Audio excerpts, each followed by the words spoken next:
Bertemu kembali. Dewan Rakyat meluluskan rang Undang-Undang RUU Perbekalan 2024 Belanjawan 2024 selepas RUU itu selesai dibahaskan di peringkat dasar.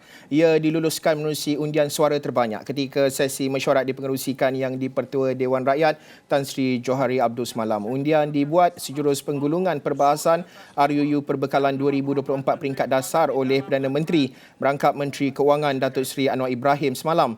Seramai 85 ahli parlimen mengambil bahagian dalam sesi perbahasan RUU berkenaan Perbekalan 2024 peringkat dasar bermula 16 Oktober lalu. Jadi untuk waktu ini kita nak meneliti bagaimana Belanjawan 2024 mampu untuk mengukuh ekonomi pada masa sama untuk melestari kehidupan rakyat. Bersama dengan saya berbesar hati hari ini, bersama dengan saya di studio Datuk Seri Ahmad Maslan, Timbalan Menteri Keuangan 1. Datuk Seri, terima kasih sudi hadir ke Astro Awani hari ini. Pertama sekali... Apa khabar Saudara Haris? Alhamdulillah sihat walafiat. Apa khabar penonton-penonton Astro Awani? Saya rasa mereka sihat insya-Allah. Alhamdulillah. InsyaAllah sihat, Alhamdulillah. Salam perpaduan, salam Malaysia Madani. Terima kasih Datuk Seri. Melihat kepada... Pantang bukan sebarang pantang. Dah jual dah. Okey. Pantang Pertiwi dicabar jangan. Datang bukan sebarang datang. Datang ke sini demi perjuangan. Okey. Itu pantun wajib. Pantun wajib. Okey. Selepas habis perbincangan kita ni, insya-Allah lah saya belilah pantun tu. Okey. Datuk Seri, melihat kepada Belanjawan 2024 selesai di peringkat dasar semalam, berbaki untuk di peringkat jawatankuasa, pastinya cabaran getir juga kerana banyak perincian-perincian di peringkat jawatankuasa akan diperincikan oleh ahli-ahli parlimen pada sesi perbahasan yang akan bermula minggu hadapan. Pertama sekali membuka perbincangan kita, apa melihat kepada Belanjawan 2024 ini, bagaimana nak menghasilkan balance lah orang kata, kerana kalau boleh dikatakan ianya bukanlah belanjawan untuk election, justru ada banyak perkara-perkara melibatkan unpopular decision perlu dilakukan. Sebelum menjawab unpopular decision itu, saya membawa 3 buah buku. Ya. Ini berkaitan dengan perbahasan belanjawan dan juga berkaitan dengan ekonomi negara Malaysia. Ya. Pertama, Tinjauan Ekonomi. Bukunya tidaklah tebal sangat tetapi 194 muka surat. Ya. Itu tinjauan ekonomi. Kedua, Tinjauan Fiskal. Ini buku penting untuk melihat apa data-data yang ada. Ini 231 muka surat. Dan setelah diluluskan di peringkat dasar, ini buku hari Isnin. Ya. Hari Isnin, Selasa, Rabu, Khamis sampailah 2-3 minggu buku ni. Buku ini ialah anggaran perbelanjaan persekutuan mengikut 26 kementerian, baris demi baris. Haris. Giliran saya hari Isnin. Semalam Perdana Menteri, Menteri Keuangan, saya selaku Timbalan Menteri Keuangan 1, maka giliran saya untuk menjawab baris demi baris mengenai peruntukan yang dibelanjakan Kementerian Keuangan. Itu. Ini tentang 3 buku yang saya tunjukkan. Betul. Dan apakah keputusan-keputusan yang kurang popular tetapi mesti dibuat? Pertama ialah untuk menjadikan subsidi itu bukan subsidi tersasar tapi subsidi bersasar ataupun targeted subsidi. Yang kedua ialah terpaksa menaikkan beberapa komponen daripada cukai perkhidmatan daripada 6% pada 8%. Ya. Itu antara 2 perkara yang sukar tetapi terpaksa dibuat. Dengan itu akan menambah 3.45 bilion ringgit lagi kepada pendapatan kerajaan, menjadikan 312 bilion ringgit. Dan satu perkara, kita berhadapan dengan ekonomi yang sebelum mencabar, namun dari segi perbelanjaan tahun depan dia melebihi daripada perbelanjaan tahun ini. Belanjawannya tahun ini 388.1 bilion ringgit, tahun depan 393.8 bilion ringgit, ya. 90 bilion untuk pembangunan, 303.8 untuk belanja operasi, ya. OE dalam istilahnya, DE itu Development Expenditure, OE itu Operating Expenditure. 393.8 jumlahnya. Betul. Datuk Seri, nak merangka belanjawan ini bukan satu perkara yang mudah. Terutama dalam nak meningkatkan hasil negara, pada masa sama kesejahteraan rakyat itu menjadi keutamaan. berbalik kepada unpopular decision itu, mungkin Datuk Seri boleh kongsikan proses merangka belanjawan ini dalam nak mendatangkan kestabilan dan juga win-win situation lah. Hasil dapat tinggi, rakyat juga kehidupannya terbela, Datuk Seri. Menarik, tahun ini kita ada 2 kali belanjawan. Ya. Pertama 24 hari bulan 2, iaitu belanjawan untuk 2013, dan baru ni 13 hari bulan 10 belanjawan untuk 2014. 2024. Yang 2024, minta maaf. Yang tahun ini belum habis lagi, kita sudah berfikir untuk tahun hadapan. Ini kerana semua yang meneliti tentang ekonomi negara dan belanjawan negara tentu ingin melihat apakah perkara yang nak dibuat oleh kerajaan. Antara perkara yang tidak popular saya sebut tadi ialah penyasaran subsidi, tetapi dia hanya tidak popular kepada kumpulan T10 agaknya, atau T20 agaknya, iaitu masyarakat kita yang berada 10% hingga 20% di atas dari segi pendapatan. Jadi masyarakat yang M40 iaitu pertengahan 40% dan bawah 40% kemungkinan tidak akan terkesan dengan penyasaran subsidi. Apa maksud penyasaran subsidi? Kita ada 81 bilion tahun ini, 81 bilion ringgit untuk bantuan dan juga subsidi. Daripada 81 bilion ringgit itu, contohnya 36 bilion ialah untuk subsidi RON 95. Kita turunkan harga RON 95 itu sehingga RON 95 adalah antara yang terendah dalam dunia, dan RM2.05 dibanding dengan negara pengeluar minyak yang utama dalam dunia, Arab Saudi RM2.94, ya. Indonesia RM4 lebih, Thailand RM5 lebih, di Singapura RM10.08. Kita jadi RM2.05 tu sebab kita bagi subsidi, kita bayar kepada syarikat-syarikat minyak utama. Jumlah daripada harga minyak yang sepatutnya diturunkan pada RM2.05 itu, dia bukan pergi di situ RM2.05 memang dah ada di situ, tidak. Dia diturunkan oleh kerajaan. Kerajaan menurunkan harga minyak dengan memberi subsidi kepada T20, M40, B40. Masalah subsidi minyak RON 95 ini diguna lebih kepada kumpulan kaya dibanding daripada kumpulan miskin. Manfaatnya itu manfaatnya. Kumpulan miskin ada 1 motosikal, orang kaya ada 10 kereta dan kenderaan dan motor, jumlahnya begitu. Jadi tentunya mereka yang ada 10 kenderaan itu mengguna lebih banyak subsidi daripada mereka yang hanya ada 1 motosikal kecil atau basikal kecil. Ini yang kita nak betulkan. Haris, kita nak betulkan perkara ini supaya orang kaya yang 10%, 20% itu tidak lagi menerima subsidi minyak, tetapi kita lebihkan penjimatannya kepada kumpulan yang sepatutnya menerima. Saya kira itu perkara yang wajar dibuat dan perkara yang adil untuk dibuat. Datuk Seri, konsolidasi fiskal yang diterapkan di dalam belanjawan 2024, terutamanya dalam usaha untuk menjalankan belanjawan yang mengembang ini, sudah tentu pada masa sama perlu untuk mengawal defisit fiskal. Itu satu perkara yang jelas. Ramai yang mungkin menganggap bahawa mungkin akan ada GST kot, tapi tak diumumkan, tak ada diperkenalkan.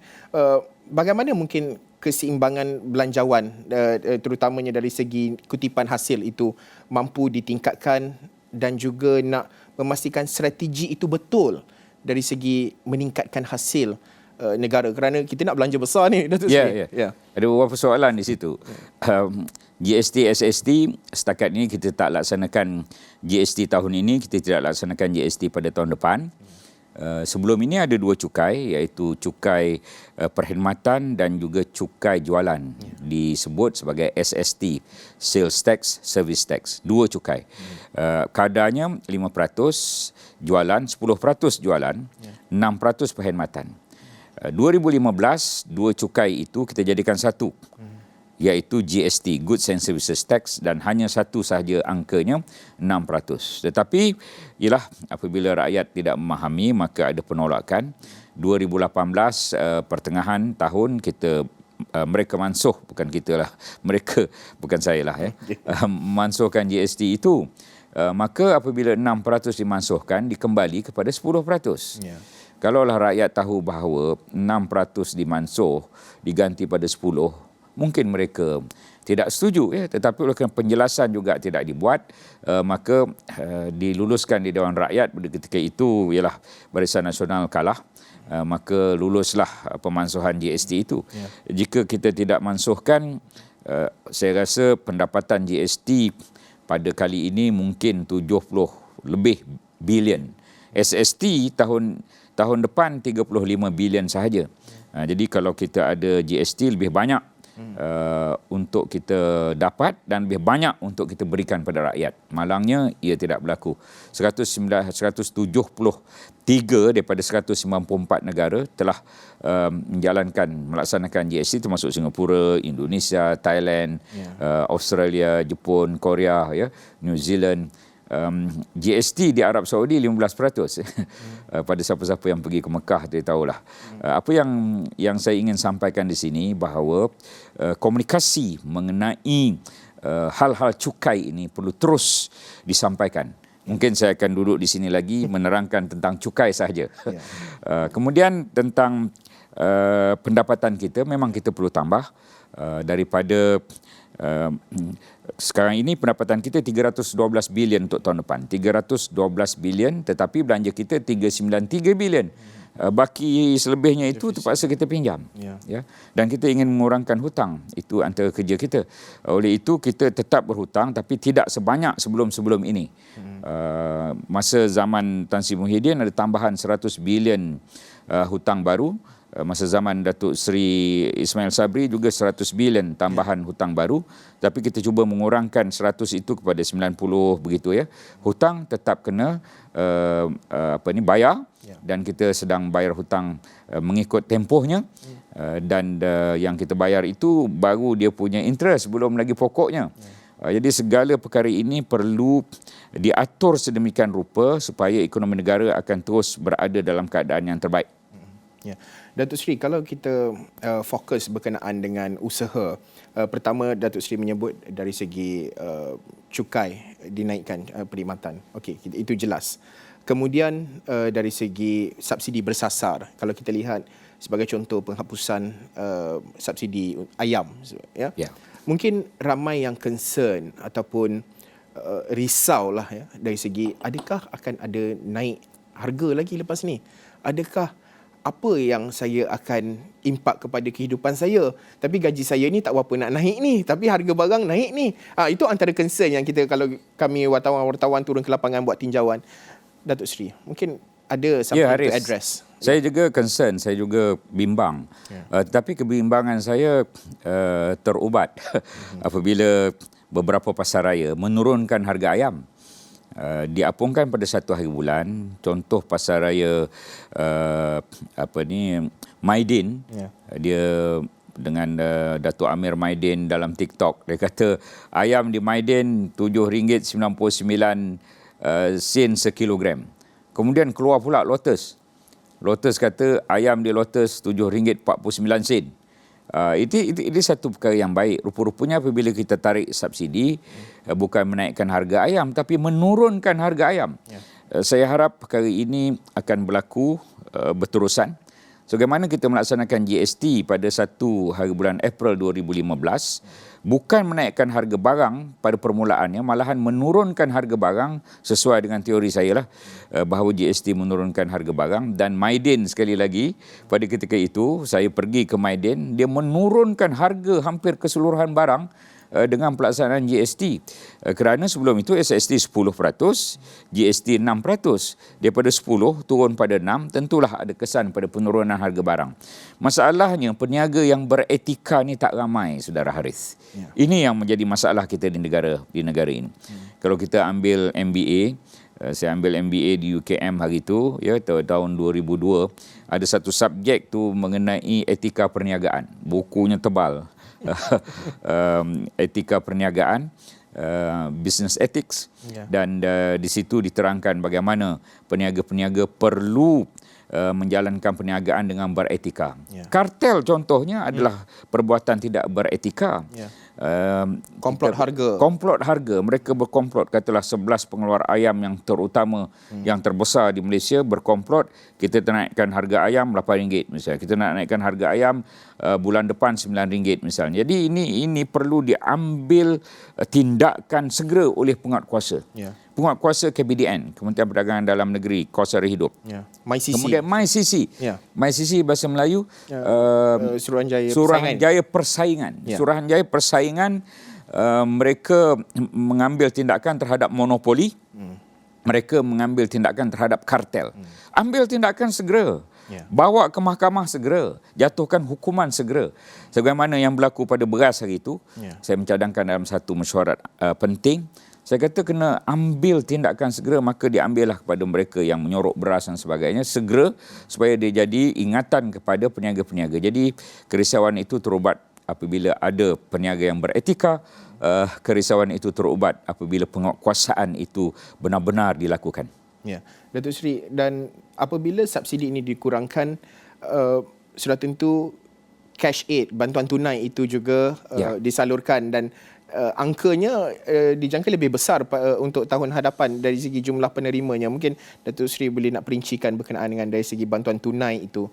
Dulu kita ada BRIP, Bantuan Rakyat Satu Malaysia, lepas tu namanya berubah-ubah jadi BSH, Bantuan Prihatin lah apa semua. Ya. Sekarang ini namanya Sumbangan Tunai Rahmah atau STR.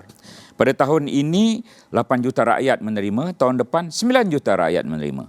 Pada tahun ini peruntukan yang kita bagi 8,000 juta atau 8 bilion, tahun depan naik pada 10 bilion peruntukan, 10 bilion ringgit peruntukan kepada 9 juta rakyat. Dan kepada yang bujang, tahun ini 350, tahun depan RM500 sumbangan tunai rahmah. Kemudian kita ada SARA, sumbangan asas rahmah. Tahun ini 220,000 orang dengan mendapat RM100 tiap-tiap bulan selama 6 bulan.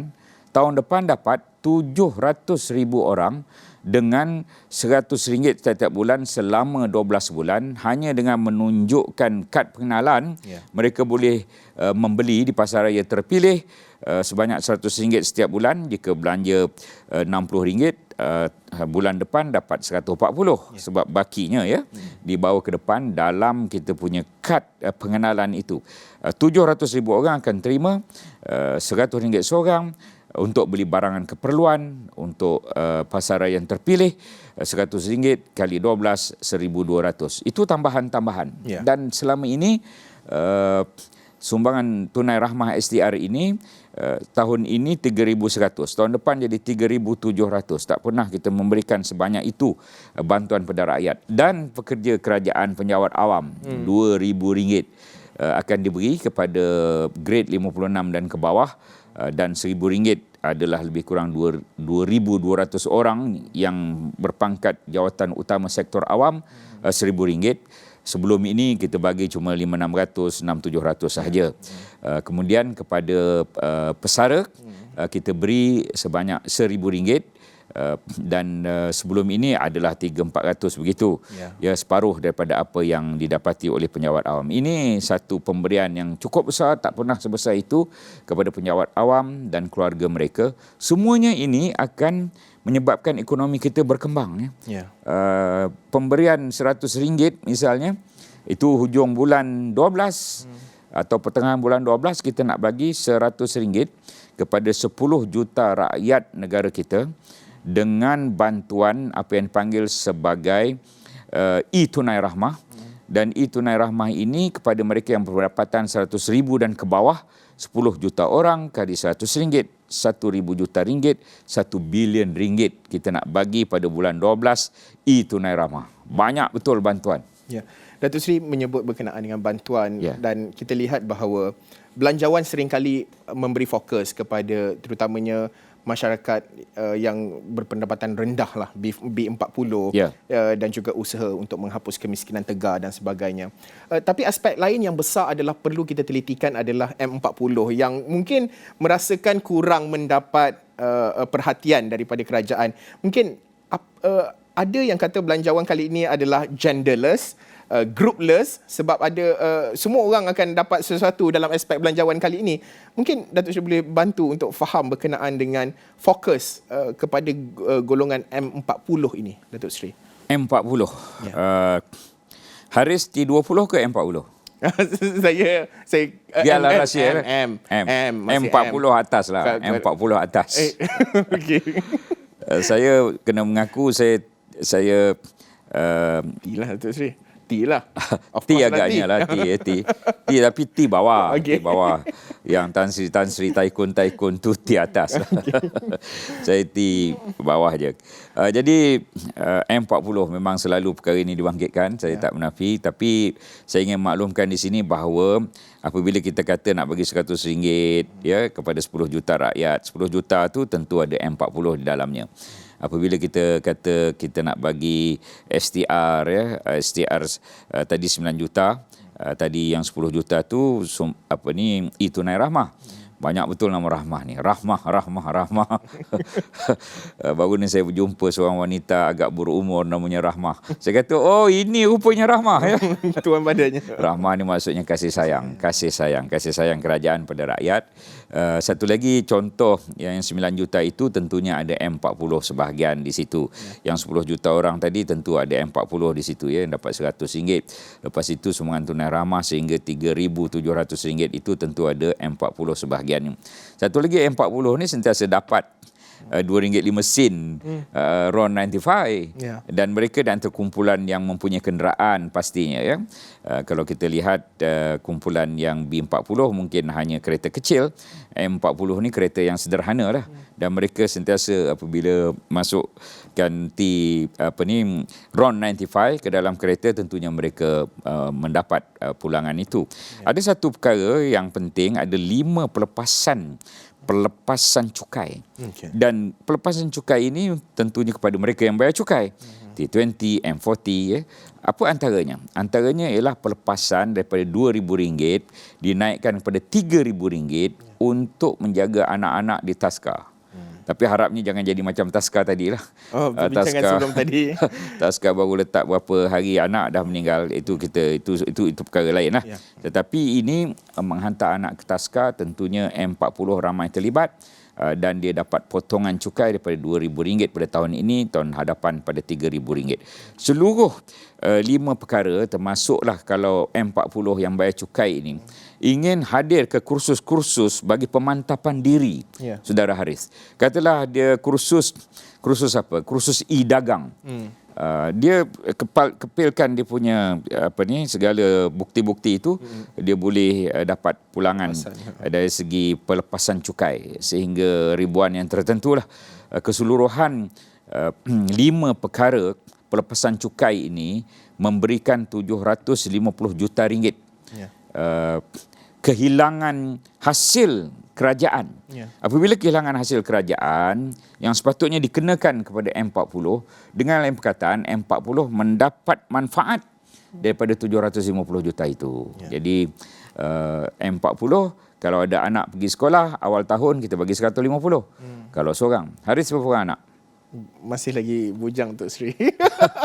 Punyalah ramai penonton, saya dengan ini mengumumkan Saudara Haris masih bujang ya, dan dia seorang yang berdikari dan boleh menyara sesiapa jua pun. InsyaAllah.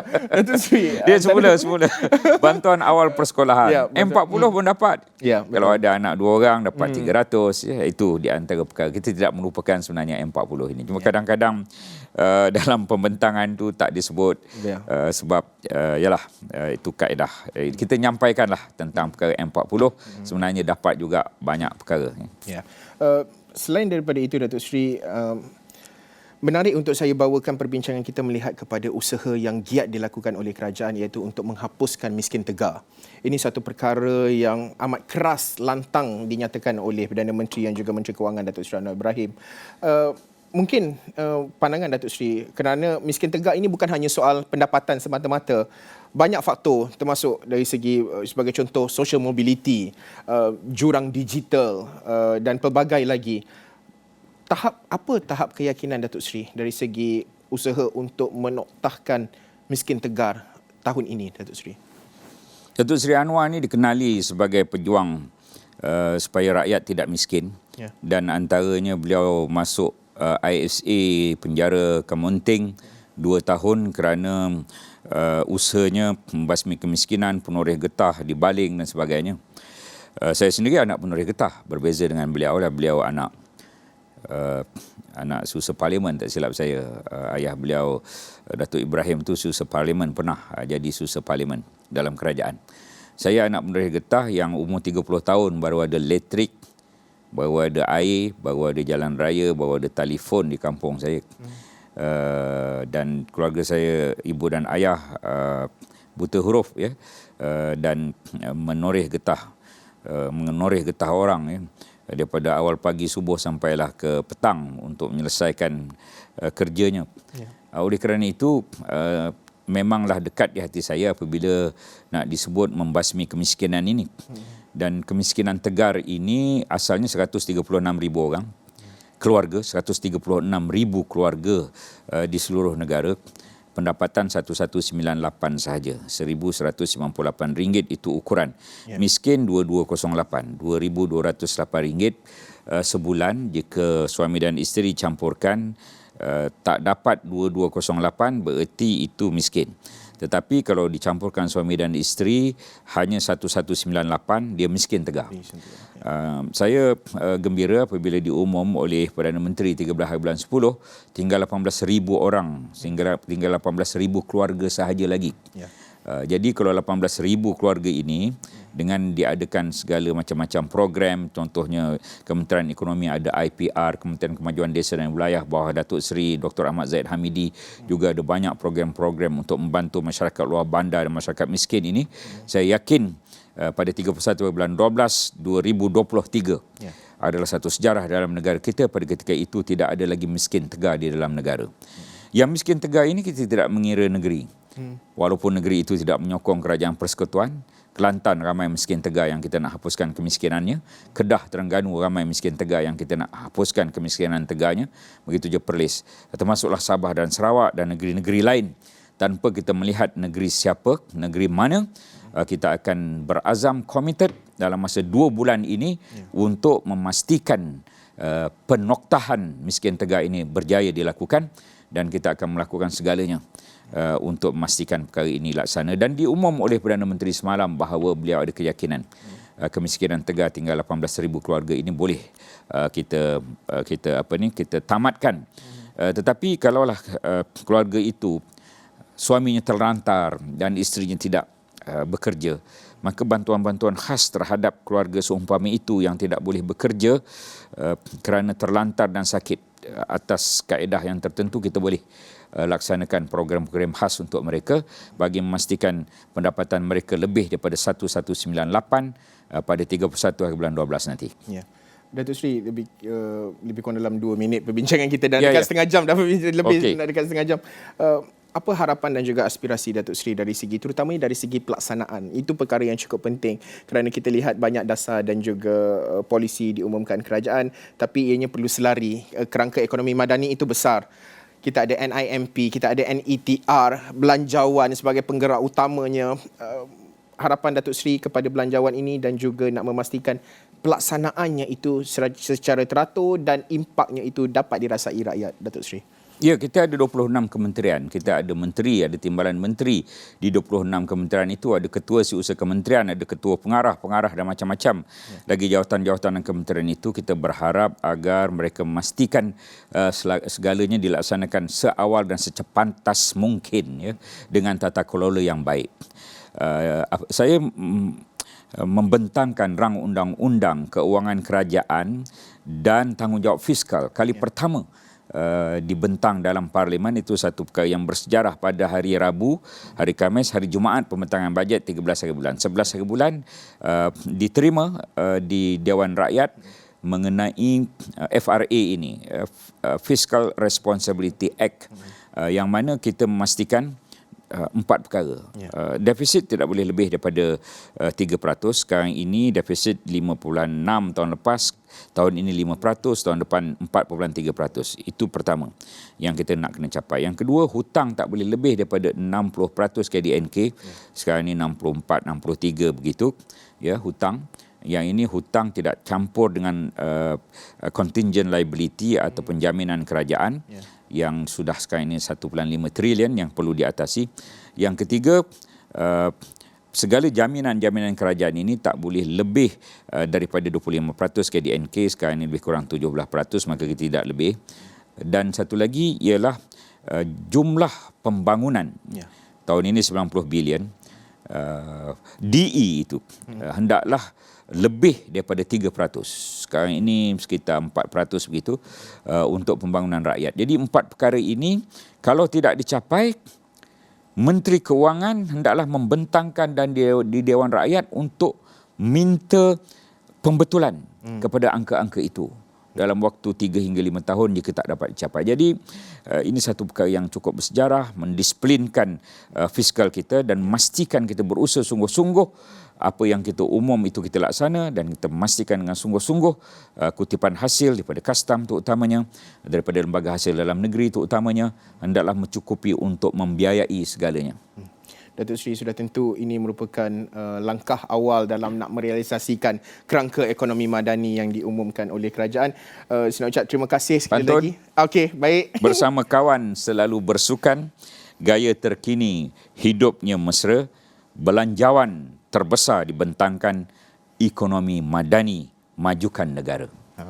Tadi kata nak jawab. Okey. Nasi goreng, mi kari, kalau sudi datanglah lagi. Okey, just a simple one, Datuk Seri. Terima kasih banyak Datuk Seri kerana sudi hadir bersama dengan kami di Extra One ni dalam membincangkan pasca belanjawan 2024, dan sudah tentu kita nak meneliti bagaimana dari segi pelaksanaannya selepas ini, tanggungjawab fiskal dan juga kesejahteraan rakyat itu menjadi asas dan juga teras utama di bawah kerangka ekonomi madani. Baik, sekian sahaja Niaga Awani untuk waktu ini. Selepas ini anda akan bersama dengan rakan saya Termina Kausji dalam perbincangan lanjut dalam Niaga Spotlight. Terima kasih Datuk Seri.